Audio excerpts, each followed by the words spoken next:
Hey guys, Eddie Speed here with Note School. Let me ask you a question. What could possibly be better than being the landlord? Well, I think I got the answer, and that is being the bank. So if all things were equal, which one would you be? Would you rather be a landlord with, well, let's just be fair about it, tenants and toilets and invoices, okay? Or would you rather be the bank and have the guy that owes the money on the property, owes you the money on the property, he's paying the taxes, he's paying the insurance, he's paying for the plumbing bill, right? Well, all of us would pick being the bank if we understood how to do it and we understood how it works. Oh, and another question people ask me all the time. What would you do if you bought a note? Would you just, how would you get the money to buy the note? You'd get the money to buy the note just exactly the way you could get the money to buy a property. You could borrow money against the note. Now, the New York City boys, they call it a $2 word. They call it a hypothecation. You're just simply taking a note, which is an asset, and borrowing money against it. We teach this all the time. This is something that I've done for tens of millions of dollars worth of notes. So I've lived it, I've experienced it. I know that it's normal. I know that it's very doable. We don't know what we don't know when we haven't seen what we haven't seen. What I do know is this. People ask us on a regular basis, I sure would like to figure out a way that I could move away from being the landlord. And I'd rather be the bank, but I don't know how to do that. And I don't know how that works. And is there enough notes to buy?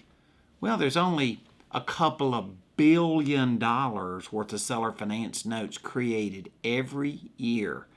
And with the mortgage shortage that we're facing right now, 35% of the people that can't get a traditional mortgage, does that mean that more people create seller financing in lieu of getting a loan at the bank?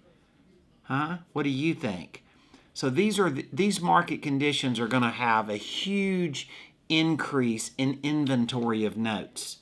How you source the money to go lend you the money against a note, how you structure it, how you configure it. I like to say it's your chalk and your chalkboard. There's so many different ways it can be done.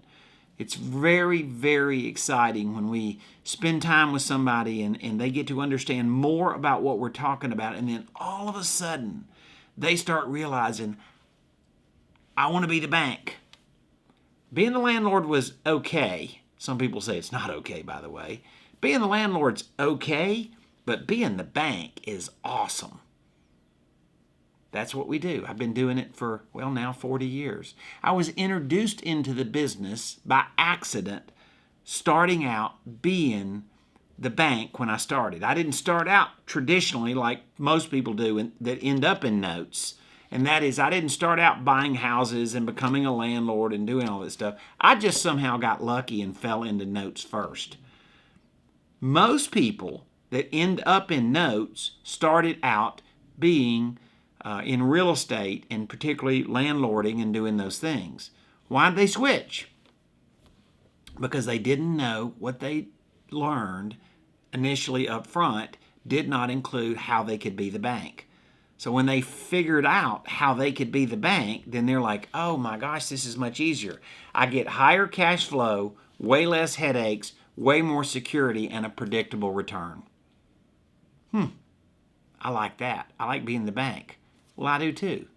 So, can you go structure transactions that allow you to get the money from another source, to source capital to fund your note business so that you can buy notes, $2 billion worth last year in 2019, and trust me, with the virus, the amount of seller financing is drastically going to increase for the obvious reasons. Conventional mortgage money is way less available.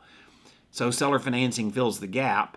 So is there a way that you could then replenish, recapitalize, bring in money into your business so that you can fund your bank? And the answer is 100% absolutely yes. Just ask yourself a question. Would I rather be the landlord or the bank? If you're me, I'm picking the bank. Think about that. Let's talk about it. See you. Hey, for those of you guys that are still watching, hey, remember, like this. YouTube loves for you to like what I'm saying, and I love for you to like it too. And subscribe. Now, a lot of people ask us on a regular basis, what do I do? How do I progress? How do I learn more about what Eddie is talking about? Well, right here in the band, here's some information we'd love to share with you. We've got great articles, great stories, great training of all types that show you how to position yourself in the market and position yourself for the market ahead. We'd love to hear from you. Let's take action. Let's go kill this business that's going to be ahead of us, because the opportunity is going to be incredible. See you later.